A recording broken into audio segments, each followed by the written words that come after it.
Mengenal diri berarti mengerti, memahami, dan mengetahui, serta menyaksikan secara nyata dan sadar siapa diri kita, dari mana diri kita, untuk apa diri kita, dan hendak kemana diri kita. Mengenal diri inilah awal dari semua kebebasan dan segala kemerdekaan serta seluruh kedewasaan yang mandiri, sehingga bisa menjadi manusia hidup yang seutuhnya dan sesungguhnya serta seaslinya. Karena ketika kita benar-benar sudah mengenal siapa diri kita, dari mana diri kita, untuk apa diri kita, dan hendak kemana diri kita, kita tidak lagi terikat oleh ekspektasi orang lain atau tekanan dari luar, apalagi mengharap dan menggantungkan diri pada orang lain. Kebebasan, kemerdekaan, dan kedewasaan yang mandiri ini muncul dan aktif dari dalam kesadaran cinta kasih sayang diri kita sendiri. Namun sayangnya, kajian mengenal diri, sebenar-benarnya diri ini, seringkali bukanlah hal yang mudah, semudah membalikkan telapak tangan kita. Proses kejadiannya bisa penuh dengan tantangan, bahkan ketidakpastian. Namun, tetap harus berjuang, berkorban, bahkan mengabdikan diri untuk alam semesta, tanpa ego, pamrih, dan arogan. Dikarenakan, ketika kita sudah terjun masuk ke dalam lautan diri sejati, kita akan mengalami sendiri dan berhadapan secara langsung dengan musuh terbesarnya. Seluruh ilmu pengertian, ilmu pemahaman, dan ilmu pengetahuan tentang jati diri, yaitu kemelekatan dan ilusi. Kemelekatan dan ilusi bahwa kita sudah mengenal diri sejati kita, yang akan membuat kita berhenti laku atau berhenti spiritual.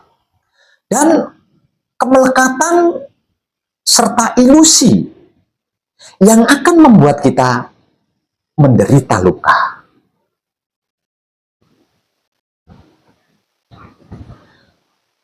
Di dalam kemelekatan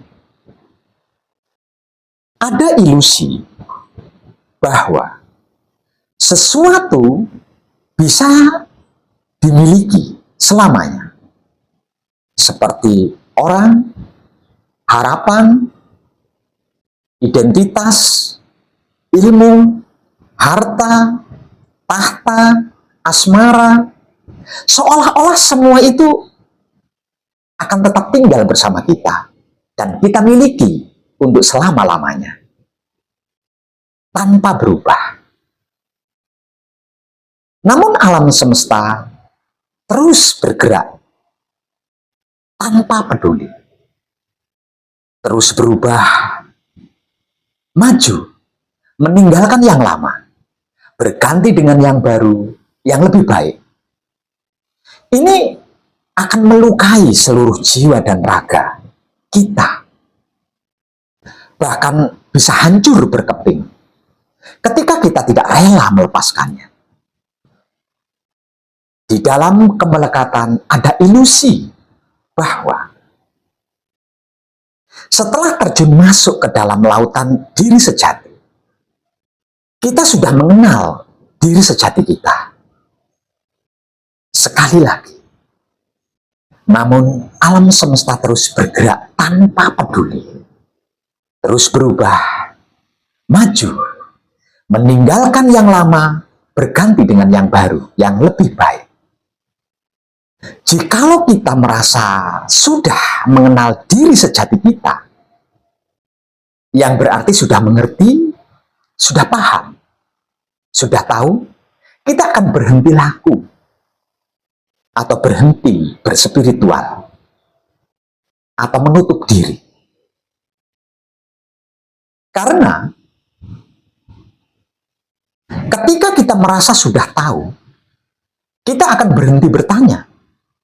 Ketika kita merasa sudah paham, kita akan menolak untuk mendengar. Dan ketika kita merasa sudah sampai, kita tidak akan pernah mau melangkah lebih jauh lagi. Namun sekali lagi, alam semesta terus bergerak tanpa peduli. Terus berubah, maju, meninggalkan yang lama, berganti dengan yang baru, yang lebih baik. Artinya, kita akan tertinggal dan tidak terpakai di episode berikutnya. Pengetahuan dan pencerahan sejati lahir dan tercipta dari keluasan otak dan kerendahan hati yang berkesadaran cinta kasih sayang hidup, bahwa masih banyak, bahkan terlalu banyak yang belum dimengerti, dipahami, dan belum kita ketahui. Karena begitu luasnya alam semesta seisinya ini. Dan mereka yang telah berhasil mencapai kebijaksanaan, pengetahuan dalam pencerahannya, itu justru mereka yang merasa belum mengerti, belum memahami, belum mengetahui, belum bijaksana, belum tercerahkan.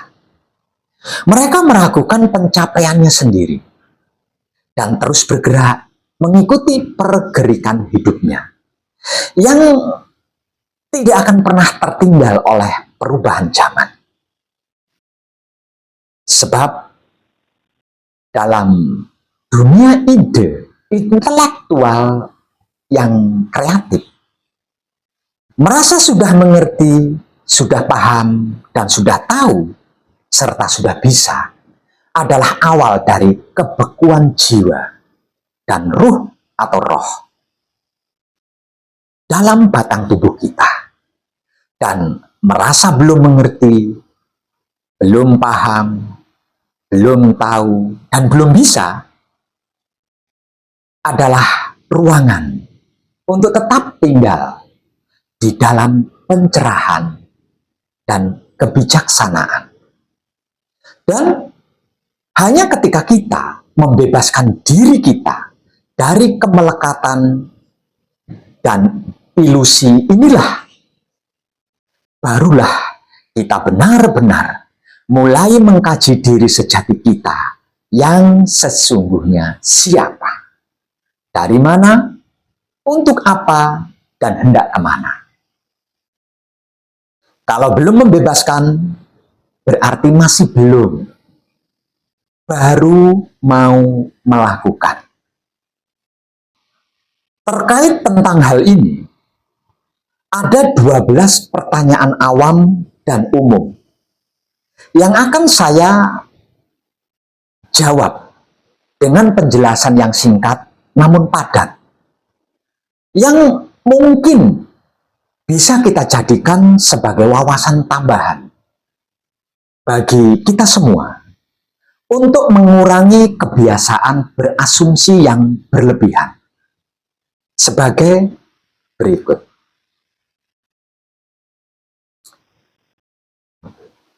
Pertanyaan pertama, apa itu wahyu pancagaib? Wahyu pancagaib adalah pemberian 5 ruh atau roh.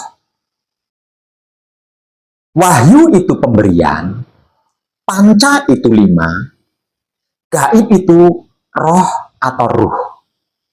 Jadi,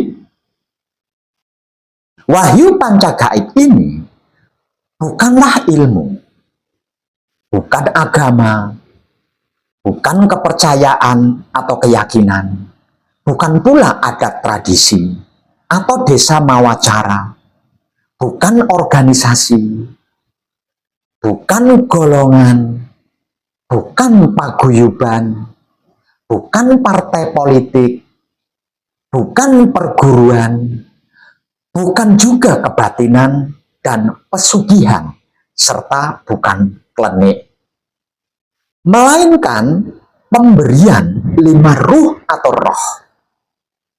Diberikan kepada siapa? Kepada jasad atau batang tubuhnya manusia, supaya bisa hidup. Siapa yang memberi? Yang memberi adalah Sang Yang Maha Hidup, sumbernya kehidupan seluruh makhluk. Sebagai wahyu pancagaib tersebut, 1. Kunci, 2. Paweling, 3. Asmo, 4. Mijil, dan yang kelimanya adalah singkir. Sebagai pemberian 5 ruh tersebut, 1. Ruhnya air, 2. Ruhnya bumi, 3. Ruhnya maha hidup, 4. Ruhnya api, dan yang kelima adalah ruhnya angin. Dan wahyu pancagaib atau pemberian 5 ruh ini juga secara spiritual keilmuan disebut-sebut sebagai sedulur atau saudara 4 kalima pancer yang menjadi isinya raganya manusia. Wahyu pancagaib atau pemberian 5 ruh dari Maha Hidup kepada batang tubuh manusia inilah yang menjadikan jasad batang tubuhnya manusia bisa hidup dan melakukan perbuatan model dan jenis apapun yang dimauinya, termasuk bisa berilmu, beragama, berkepercayaan, atau berkeyakinan, beradat tradisi atau berdesa mawacara, berorganisasi, bergolongan, berpartai politik, berperguruan, berkebatinan, bahkan berpesugihan serta berkelenikan. Bekerja, berpikir, berusaha, beribadah, berdoa, menyebut nama-nama Tuhan, menamai Tuhan dengan itu dan lain sebagainya, serta lain-lain dan lain-lainnya. Namun sayangnya, 95%-nya manusia yang dihidupkan oleh wahyu pancagaib atau diberi kehidupan oleh wahyu pancagaib atau pemberian 5 ruh dari Maha Hidup ini mengerti, memahami, mengetahui, apalagi mengenalnya sebagai isi tubuhnya sendiri. Bahkan ironisnya, beranggapan atau menganggap atau mengira ini adalah kesesatan atau ajaran sesat atau ajaran yang menyimpang atau ilmu hitam. Padahal tanpa adanya wahyu pancagaib atau pemberian 5 ruh dari Maha Hidup kepada batang tubuhnya ini, wujudnya adalah bangkai yang hanya layak untuk dikubur atau dibakar. Itulah wahyu pancagaib yang sesungguhnya.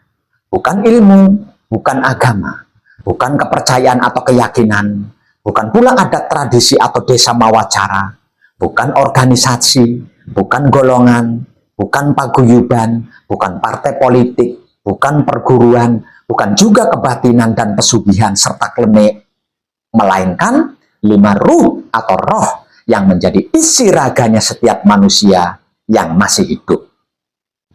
Diakui atau tidak, disadari atau tidak, di dalam batang tubuh setiap manusia yang masih hidup ada 5 ruh yang menghuninya. Dan 5 ruh inilah yang menjadikan batang tubuh manusia bisa hidup dan bisa melakukan atau berbuat itu dan ini jika dia mau. Pertanyaan kedua, apa itu Wahyu Pancalaku? Wahyu Pancalaku adalah pemberian 5 perilaku atau karakter. Wahyu itu pemberian, panca itu 5, laku itu perilaku atau karakter. Diberikan kepada siapa? Kepada Wahyu Panca Gaib. Atau pemberian 5 ruh dari Maha Suci tadi. Sebagai sikap dan sifat asli bawaan dari awal mulanya kejadian masing-masing ruh. Supaya mempunyai perilaku dan karakter di dalam kehidupan alam semesta. Siapa yang memberi? Yang memberi adalah Sang Yang Maha Hidup, sumbernya kehidupan seluruh makhluk. Jadi, Wahyu Pancalaku itu juga bukan ilmu, bukan agama, bukan kepercayaan, atau keyakinan, bukan pula adat tradisi, atau desa mawacara.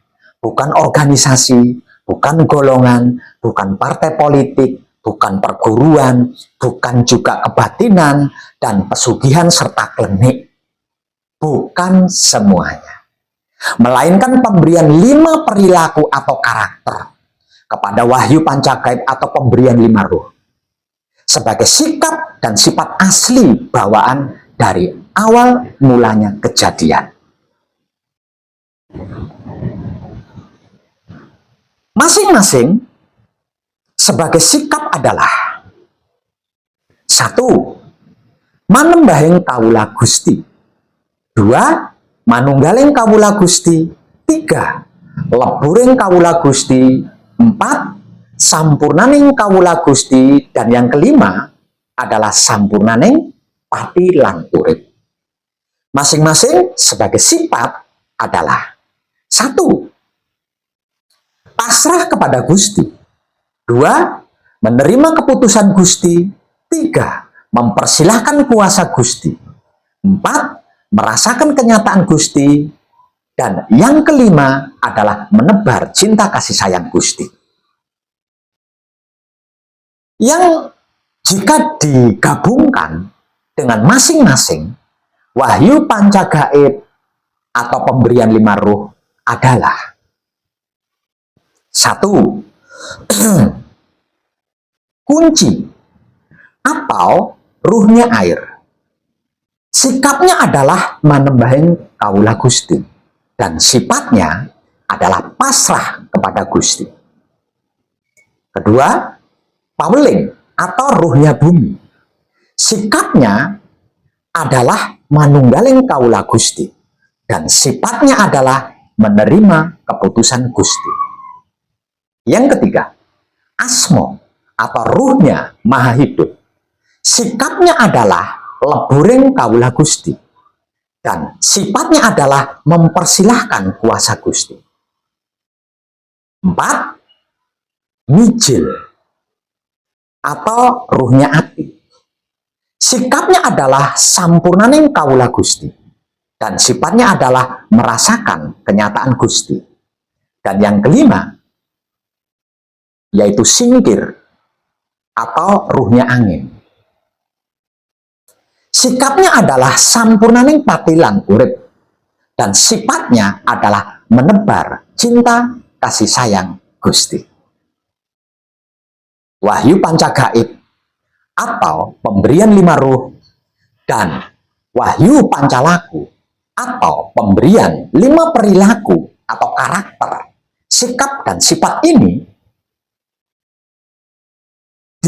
diberikan kepada jasad batang tubuhnya manusia agar supaya menjadi khalifah atau utusan di bumi sebagai penjaga, perawat, pengelola, penyelamat, dan penyempurna alam semesta seisinya. Sebab karena inilah manusia hidup yang sudah tercerahkan dengan kebijaksanaan disebut-sebut sebagai makhluk paling sempurna dibanding makhluk-makhluk lainnya. Bahkan dinyatakan juga sebagai gambaran perwujudan dari kenyataan yang dimaksud Tuhan. Itulah Wahyu Pancagaib dan Wahyu Pancalangku, yang sesungguhnya bukan apapun, juga bukan siapapun, melainkan isinya raga setiap manusia yang hidup, dan sikap serta sifat aslinya isinya raga manusia yang masih hidup, yang lebih dikenal dengan sebutan jati diri yang sejati. Pertanyaan yang ketiga, apa itu alam semesta? Banyak orang ahli atau para ahli berkata, tunggu,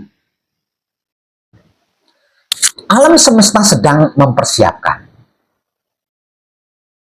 Alam semesta sedang bersih-bersih. Alam semesta sedang murka. Alam semesta sedang baik-baik saja. Alam semesta sedang tidak baik-baik saja. Dan lain-lain sebagainya. Oh ya? Lalu, apa dan siapa itu alam semesta yang dimaksud? Apakah dia yang dimaksud Tuhan? Apakah dia dimensi, energi, atau hanya sekedar simbol, harapan belaka? Kalau iya, di manakah ia?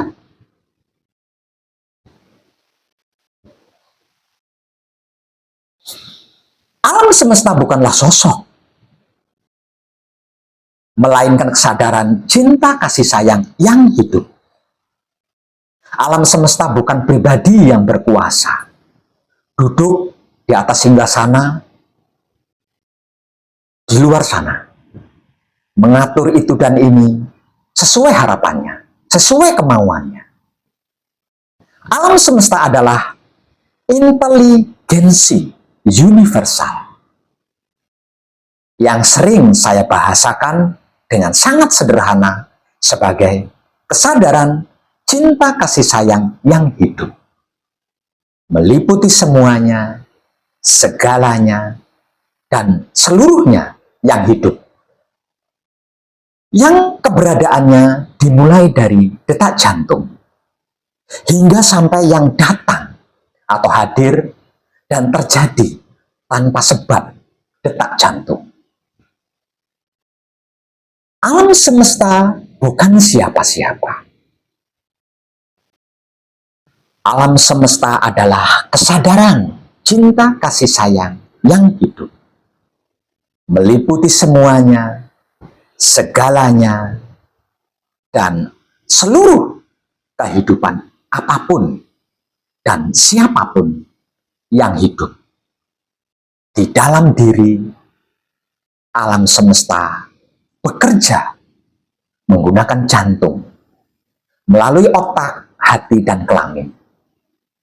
Di luar diri, alam semesta bekerja menggunakan energi, melalui perwujudan-perwujudan yang hidup. Inilah mengapa ketika kita berubah dari dalam diri, di luar diri pun ikut berubah. Karena alam semesta bukan tempat di luar diri, melainkan ekstensi dari jiwa yang hidup. Dengan ini, tidak ada satupun makhluk yang hidup di dunia ini yang tidak saling terhubung. Semuanya, segalanya, dan seluruhnya yang hidup saling terhubung satu sama lainnya. Apa yang kita lakukan kepada alam semesta, itulah yang akan kita terima atau kita dapatkan kembali. Inilah yang secara spiritual disebut sebagai hukum alam, atau hukum sebab akibat, atau hisab, atau karma. Karena alam semesta di luar diri adalah cermin diri kita sendiri. Dan alam semesta di dalam diri adalah diri kita sendiri yang sedang bercermin. Ketika kita mempercayai alam semesta tanpa ragu dan curiga, alam semesta akan menunjukkan jalan. Dan ketika kita bersyukur, mengucapkan terima kasih kepada alam semesta maksudnya, alam semesta akan membukakan pintu. Dikarenakan alam semesta mencerminkan atau memantulkan siapa kita di dalam. Alam semesta bukan entitas asing yang berada di nan jauh di atas langit sana atau di ujung kutub sana. Alam semesta adalah seluruh bagian tubuh kita sendiri, luar maupun dalam raga atau jasad atau batang tubuh kita ini. Yang jika semakin kita sadari, semakin kita akan mengerti, memahami apa arti maksudnya, dan mengetahui kemana arah tujuannya.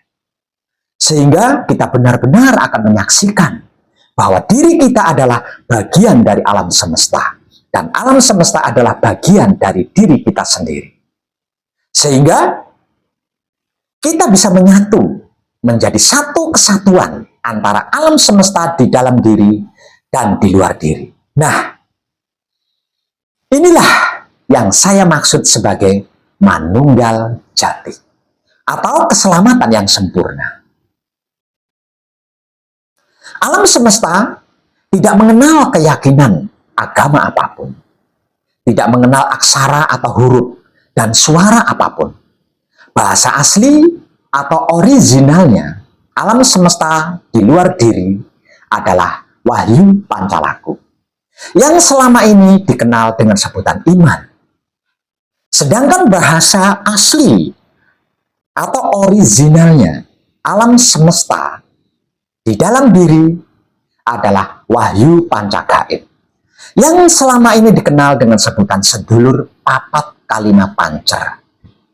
Maka jika kita hendak berkomunikasi antara alam semesta di luar dan di dalam, lakukan Wahyu Pancagaib menggunakan Wahyu Pancalaku, dan akan lahir kesadaran cinta kasih sayang hidup di dalam dan di luar diri kita.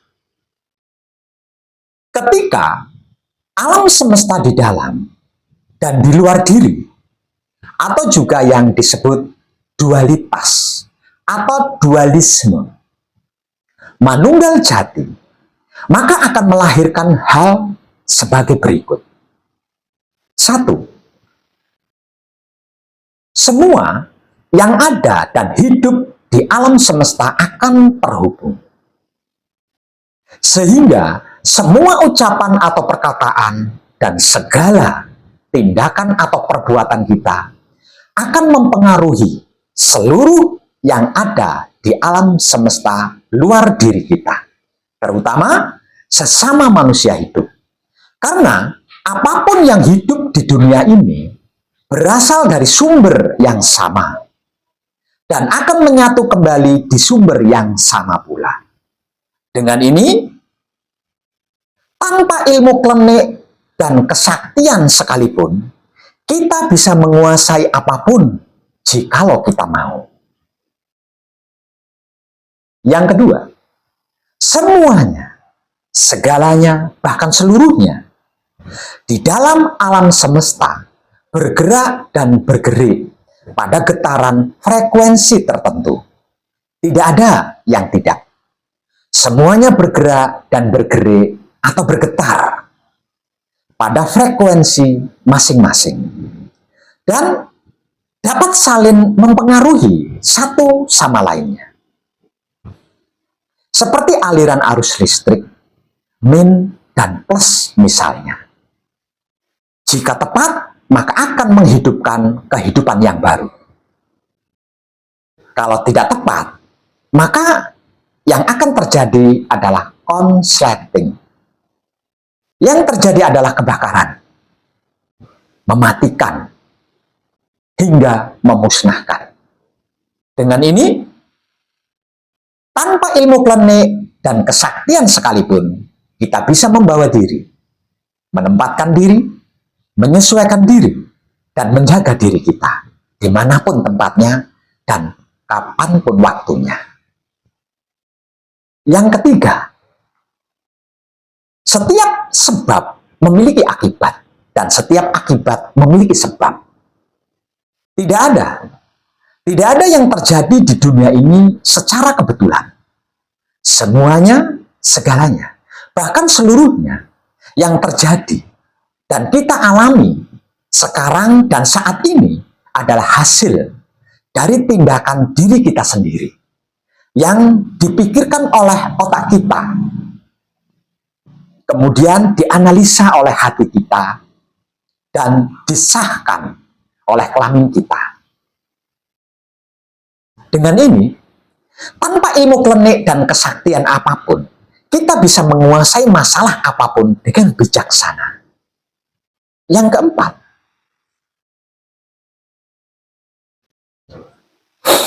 energi terus bergerak dan berkembang, serta berubah bentuknya sesuai dengan getaran frekuensi dan vibrasi masing-masing diri.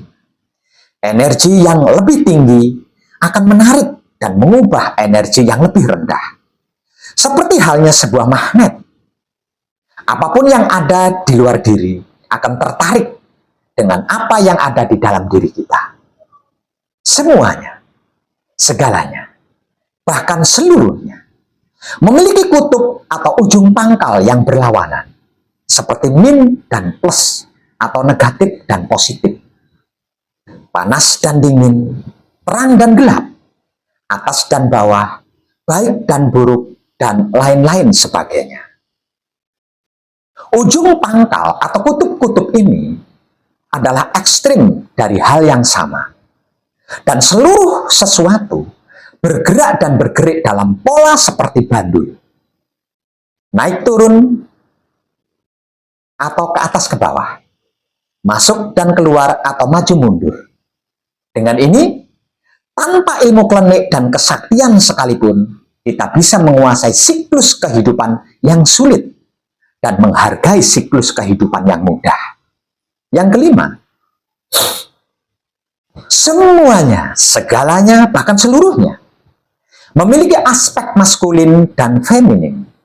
Aspek maskulin yang mengarahkan, sedangkan aspek feminin yang melahirkan.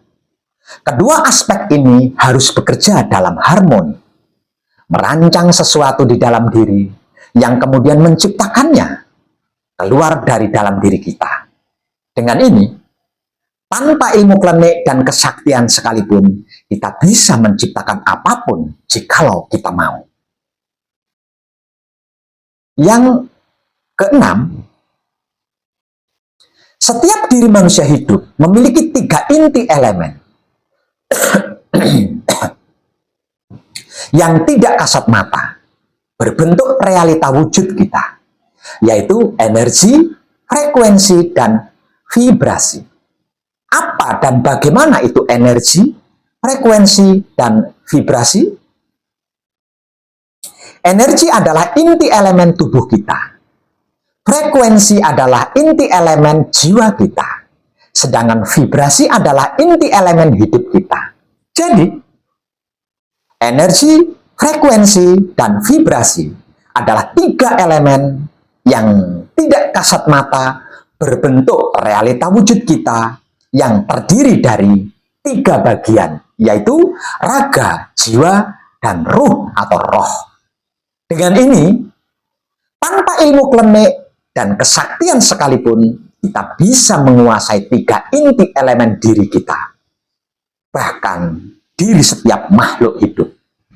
Karena ia adalah medan bergerak dan bergeriknya energi, frekuensi, dan vibrasi alam semesta di luar diri kita. Keseimbangan ketiganya inilah kunci rahasianya kehidupan alam semesta di dalam diri dan di luar diri. Ketika raga, jiwa, dan ruh kita tidak seimbang, raga akan mudah lelah dan capek, bahkan sakit. Pola tidur kacau, pola makan kacau, semangat melemah. Jiwa kita akan overthinking, emosional naik turun, tidak stabil, sulit konsentrasi, merasa kesepian, hampa, meski sibuk dan banyak teman. Sehingga selalu mencari-cari hiburan di luar diri. Hidup kita jadi tanpa makna apapun. Tidak bisa bersyukur, kehilangan koneksi dengan alam semesta. Sehingga spiritual pun terabaikan. Dari sinilah perlu dan pentingnya konsisten, disiplin, praktek, atau melakukan kitab suci sejati ada makna. Ulangreh sejati dan berbudi bawa laksana yang menjadi jati diri seorang putra kekudangan Romo. Tidak bisa tidak. Ini harga mati kalau mau selamat dan ingin sempurna.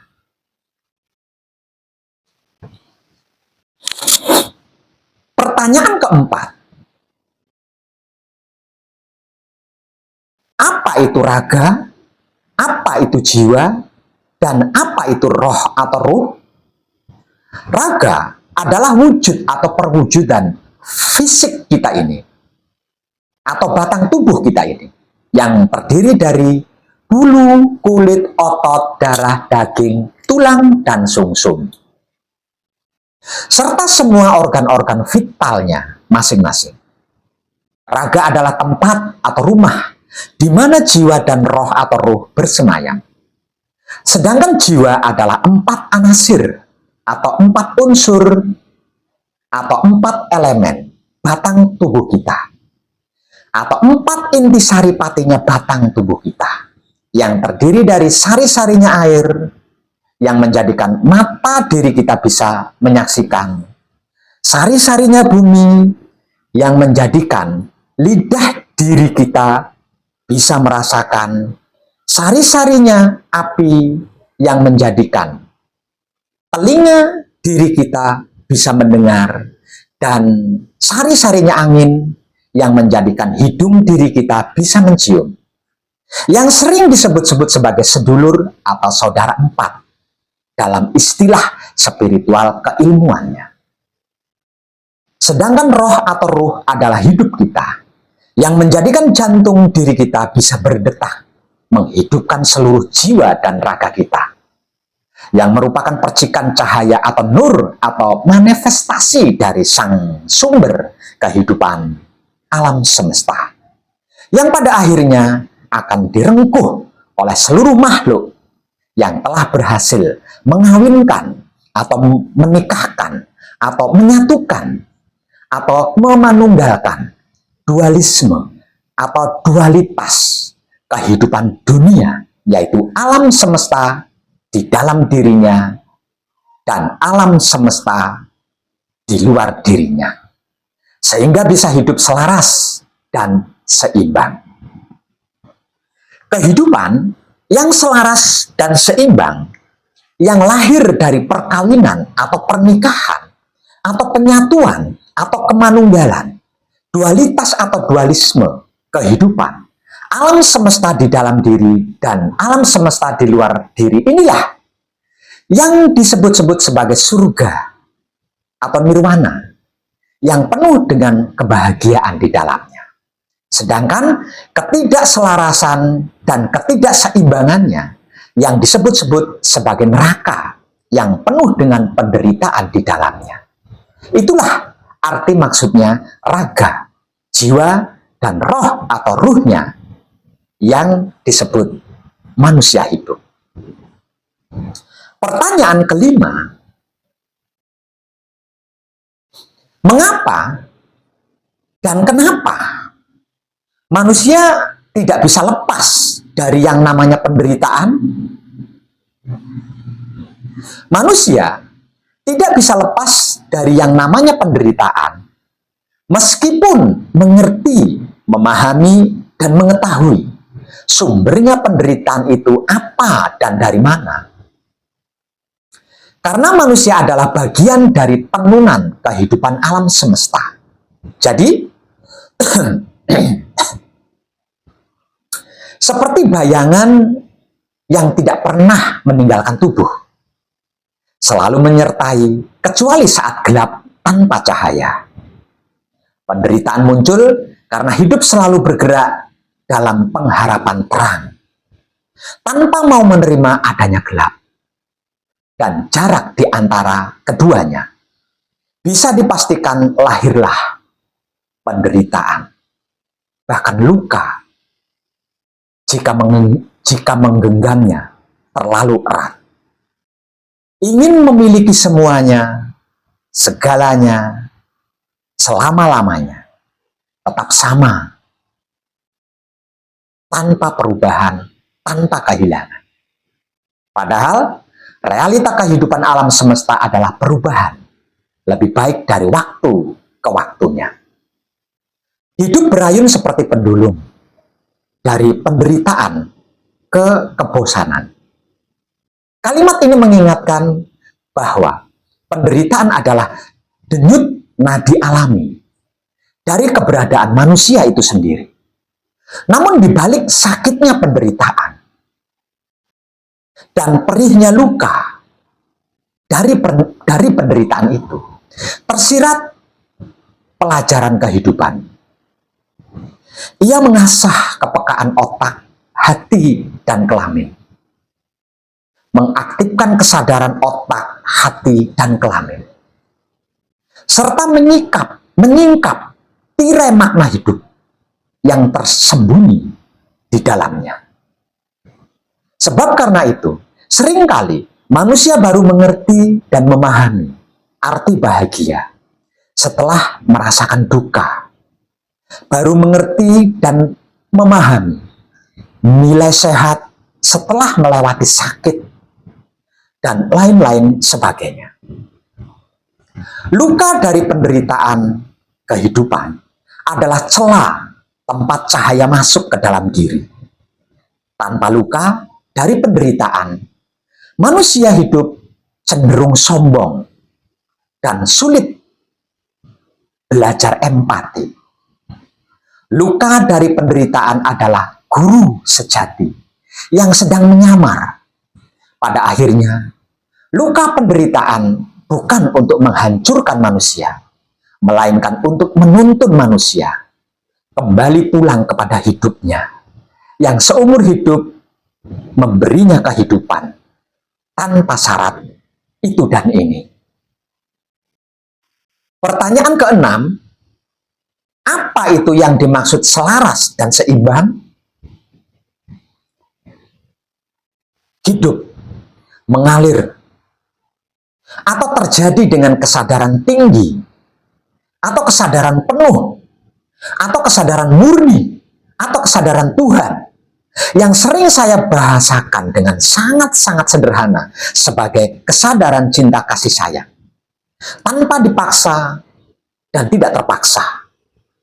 Selaras dan seimbang dengan alam semesta bukan berarti menyamakan diri dengan alam semesta. Selaras dan seimbang dengan alam semesta adalah antara alam semesta di dalam diri, yaitu wahyu panca gaib, yang lakunya universal, sesuai dengan alam semesta di luar diri, yaitu wahyu panca laku, yang lakunya universe, bukan yang lain. Selama alam semesta di dalam diri, yaitu wahyu panca gaib, belum bertemu dengan sikap dan sifat asli bawaannya, yaitu wahyu panca laku, alam semesta yang ada di luar diri, maka selama itu pula kehidupan tidak akan pernah bisa seimbang dan selaras. Karenanya, selalu berproses dan diproses. Jadi, supaya terjadi keselarasan dan keseimbangan di dalam kehidupan, tidak ada jalan dan cara lain selain mempertemukan atau menyatukan atau mengawinkan atau menikahkan atau memanunggalkan alam semesta di dalam diri dan alam semesta di luar diri, sehingga tercipta atau lahirlah keselarasan dan keseimbangan yang dimaksud, yaitu kesadaran cinta kasih sayang hidup yang tidak mati maksudnya. Inilah arti maksudnya kawin atau nikah. Inilah tujuannya, arah tujuannya kawin atau nikah. Bukan dua jenis kelamin, itu politik. Pertanyaan ketujuh, apa itu spiritual dan spiritualitas? Spiritual adalah proses perjalanan hidup kita untuk mempertemukan atau mengkoneksikan atau menghubungkan atau memanunggalkan atau mengawinkan atau menikahkan atau menyatukan dualitas atau dualisme kehidupan alam semesta yang ada di dalam diri dan di luar diri. Hal ini melampaui semuanya, segalanya, bahkan seluruhnya, tentang dan soal apapun di dunia ini. Jadi, bukan tentang keyakinan agama dan adat tradisi, apalagi cuma sekedar ilmu. Sedangkan perbedaan antara spiritual dan spiritualitas adalah, kalau spiritual itu perjalanan hidup kita dari luar diri kita masuk ke dalam diri kita. Sedangkan spiritualitas adalah perjalanan hidup kita dari dalam diri kita keluar dari dalam diri kita. Pertanyaan ke-8. Apa itu kesadaran cinta kasih sayang yang hidup? Kalau soal dan tentang cinta kasih sayang, pastinya sudah banyak yang mengerti dan memahami, bahkan mengetahuinya. Walaupun dibalut ego, pamrih, dan arogan. Karena yang artinya cinta kasih sayang, yang dimaksud itu ya memang begitu dan seperti itu. Hanya saja cinta kasih sayang yang dimaksud di sini adalah tanpa campur tangan ego, pamrih, dan arogan. Itu saja bedanya. Kalau yang dimaksud hidup adalah tidak mati, tidak vakum, tidak monoton, tidak berhenti. Jadi, arti maksudnya, cinta kasih sayang yang hidup adalah cinta kasih sayang tanpa ego, pamrih, dan arogan secara kontinu, tidak berubah dan tidak berhenti, serta tidak mati hanya karena alasan itu, ini, dan lain sebagainya. Sekarang, kesadaran. Apa dan bagaimana itu kesadaran? Kesadaran adalah keadaan atau situasi dan kondisi di mana kita hadir atau ada sepenuhnya atau seutuhnya dengan seluruh atau segenap raga, jiwa, dan hidup kita tanpa masa lalu dan masa depan, melainkan saat sekarang ini, bukan tadi, bukan nanti. Contoh, ketika kita sedang makan atau minum misalnya, kita mampu menyaksikan dan menikmati makanan atau minumannya secara sadar yang sedang dimakan atau diminum saat sekarang ini. Tidak sambil melamun atau berhayal atau membayangkan tanpa tercampuri atau terkontaminasi hal-hal atau pikiran-pikiran atau kesan atau rasa dan perasaan yang terjadi tadi atau nanti. Itulah kesadaran. Pertanyaan yang kesembilan, apa manfaat kesadaran cinta kasih sayang hidup pada spiritual dan spiritualitas kita? Dengan yang sudah saya sampaikan di depan tadi, maka manfaat atau guna daripada kesadaran cinta kasih sayang hidup untuk spiritual dan spiritualitas kita adalah sebagai jalan, sebagai obor, sebagai jembatan, sebagai cermin, sebagai tangga, sebagai pintu, sebagai koneksi atau penyambung yang dapat mempertemukan alam semesta di dalam diri dan alam semesta di luar diri. Selain itu semua, dengan kesadaran cinta kasih sayang kita yang hidup, kita bisa senantiasa sadar. Selain itu semua, dengan kesadaran cinta kasih sayang kita yang hidup, kita bisa senantiasa sadar. Sehingga kita mampu menyadari apapun itu, mampu mengerti, memahami, dan mengetahui apapun itu, mampu mempersilahkan apapun itu, mampu menghadapi apapun itu, mampu menjalani apapun itu, mampu menikmati rasa dan perasaannya apapun itu, serta mampu mensyukuri apapun itu. Yang paling penting serta utama adalah kita mampu mengembalikan apapun itu kepada asal mula kejadiannya. Pertanyaan yang ke-10, apa itu laku murni? Laku murni adalah spiritual membersihkan diri, atau lelaku membersihkan diri, atau ritual membersihkan diri. Laku murni adalah upaya atau usaha atau langkah-langkah atau perjuangan awal spiritual bagi siapapun yang baru melakukan kajian diri. Cara dan langkah-langkahnya, cara dan teknik-tekniknya bisa dengan ritual atau lelaku atau spiritual apapun. Yang inti tujuannya adalah membersihkan diri dari semua masa lalu. Seperti dengan keyakinan agama misalnya, atau dengan kepercayaan ada tradisi, bisa dengan bertapa atau tirakat atau berpuasa, atau dengan spiritual keilmuan dan lain-lain sebagainya. Tidak harus dengan wahyu pancagaib yang dipraktekkan menggunakan sikap dan sifat aslinya wahyu pancagaib itu sendiri, yaitu wahyu pancalaku. Ingat, tidak harus. Dengan yang lain pun bisa, asalkan tujuannya adalah membersihkan diri dari semua masa lalu. Seperti kesalahan-kesalahan, dosa-dosa, luput, perbuatan jahat, dan tidak baik yang pernah dilakukan di masa lalu. Maksudnya, sebelum berspiritual mengkaji diri.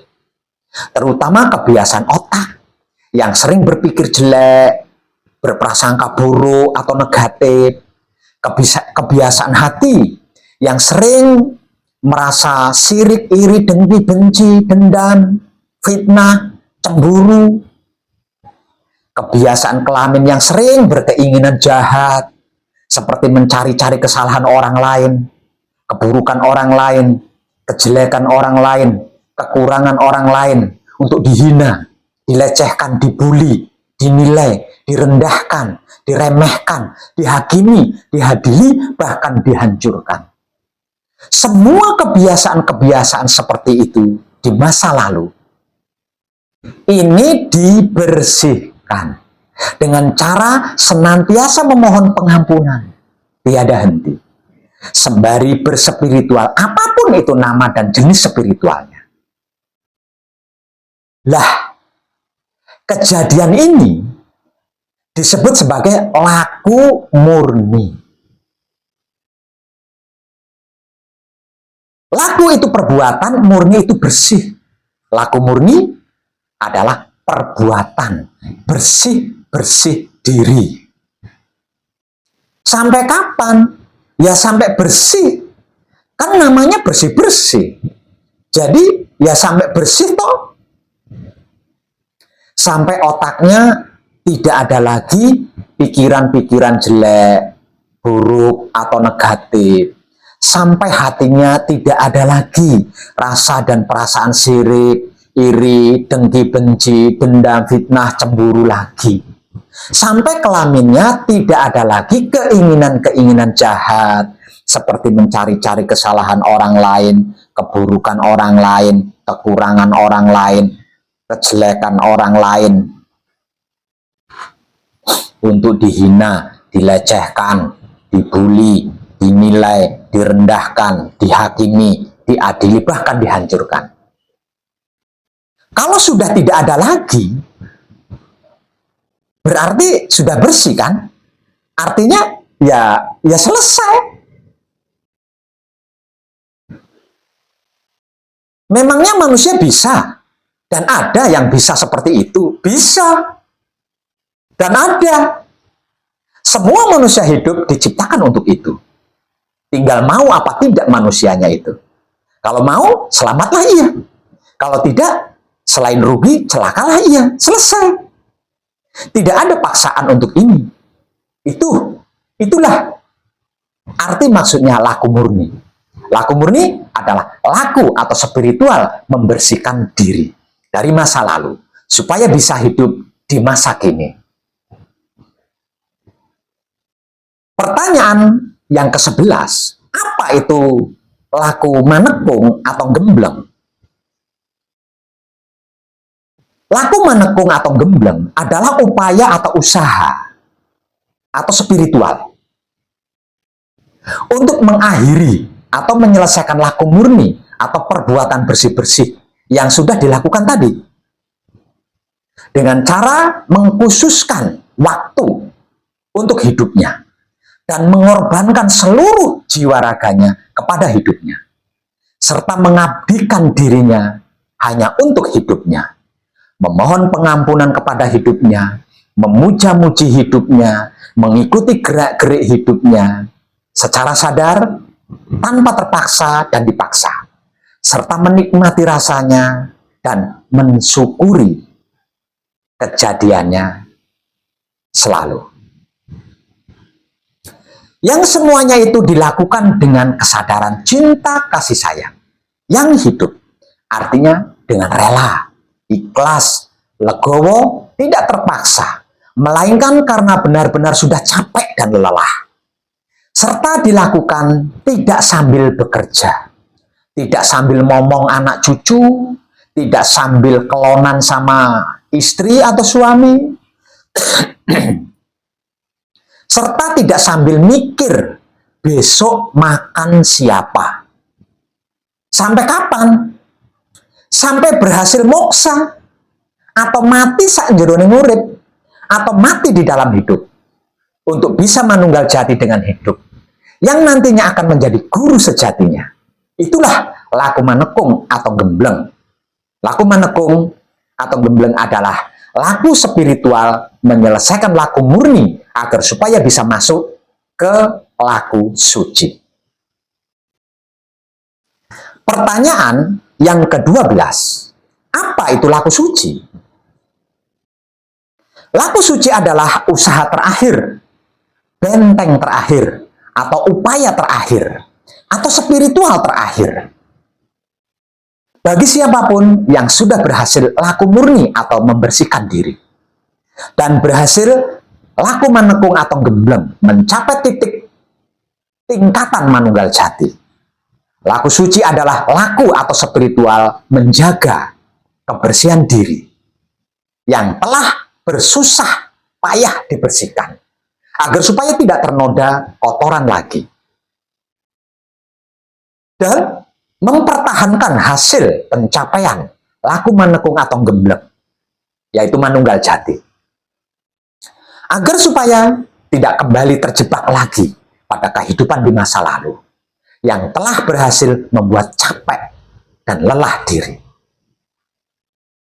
perjuangan sebesar dan sehebat apapun yang menjadikan kita berhasil mencapai puncaknya, kalau hasilnya tidak dijaga, tidak dipertahankan, dan tidak dipraktekkan, tidak ada artinya, tidak ada gunanya. Karena selain percuma dan sia-sia, pada akhirnya akan musnah.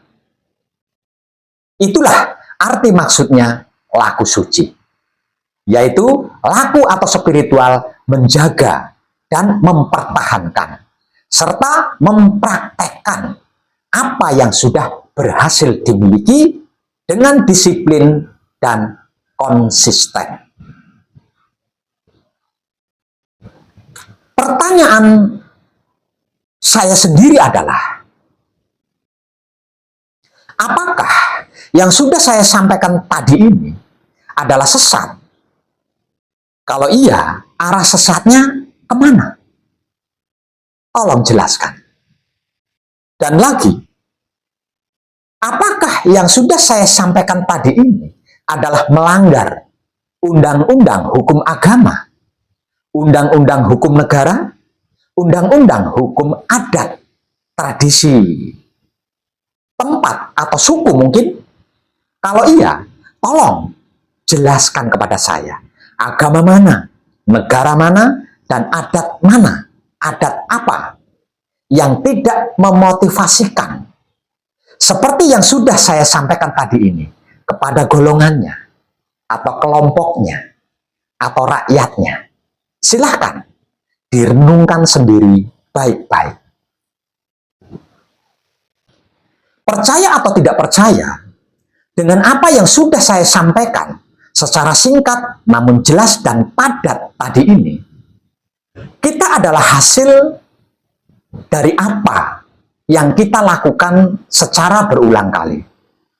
Maka keunggulan bukanlah sebuah tindakan, melainkan kebiasaan yang terus-menerus. Arti maksudnya sebagai berikut. Apapun yang menjadi bagian dari diri kita, baik itu keahlian, moralitas, maupun integritas, dibentuk melalui tindakan-tindakan kecil yang dilakukan secara disiplin dan konsisten. Dengan kata lain, kualitas seseorang bukan ditentukan oleh satu momen luar biasa atau tindakan besar yang dilakukan sekali, namun oleh kebiasaan yang dipelihara di setiap harinya. Artinya, keunggulan bukanlah hasil dari bakat atau talenta semata, melainkan buah dari kebiasaan, disiplin, dan konsisten yang sadar dan terarah dengan tepat. Disinilah penting dan perlunya rutinitas laku patrap samadhi secara disiplin dan konsisten untuk menjaga kebersihan otak atau pikiran, hati atau batin, kelamin atau syahwat, dan mempertahankan manunggal jati supaya tetap selamat dalam segala kesempurnaan alam semesta yang secara umum dan awam banyak yang sedang terjebak oleh gengsi medsos dan terobsesi dengan hasil instan. Namun realita kehidupan yang nyata dan senyata-nyatanya memberikan bukti lain bahwa kesuksesan dan keberhasilan dalam hal apapun itu dibangun secara bertahap melalui proses internalisasi nilai dan keterampilan yang dilakukan secara terus-menerus. Dengan menanam kebiasaan yang baik, kita secara perlahan namun pasti membentuk diri sejati menjadi pribadi yang sukses dan berhasil serta selamat, bukan karena melakukan sesuatu yang besar dan hebat, melainkan karena kita menjadi hebat dan besar melalui hal kecil yang nyata, yang dilakukan secara disiplin dan konsisten dengan kesadaran cinta kasih sayang hidup. Percaya atau tidak percaya, di luar sana dan di luar sini, tidak ada masalah apapun. Semuanya, segalanya, bahkan seluruhnya itu terjadi sebagaimana mestinya di masing-masing ranahnya. Masalahnya itu ada di dalam diri kita sendiri. Maka berdamailah dengan diri kita sendiri. Lalu masuklah ke dalam diri kita sendiri untuk bisa mengerti, memahami, mengetahui, dan memperbaikinya. Percaya atau tidak percaya dengan apa yang sudah saya sampaikan secara singkat namun jelas dan padat tadi ini, yang menjadi problem masalah dunia masa kini adalah orang-orang pintar yang penuh keraguan, sedangkan orang-orang bodoh penuh dengan percaya diri. Bagaimana tidak? Mereka yang banyak mengerti, banyak memahami, dan banyak mengetahui berbagai hal, justru cenderung mempertanyakan dirinya sendiri. Sudah baikkah aku? Sudah tepatkah aku? Sudah benarkah aku? Apa yang sudah aku lakukan untuk alam semesta ini? Bahkan sampai menyadari kekurangannya, keterbatasannya sendiri, pengertiannya sendiri, pemahamannya sendiri, pengetahuannya sendiri, sehingga ragu untuk menyampaikan kebaikan kepada orang lain.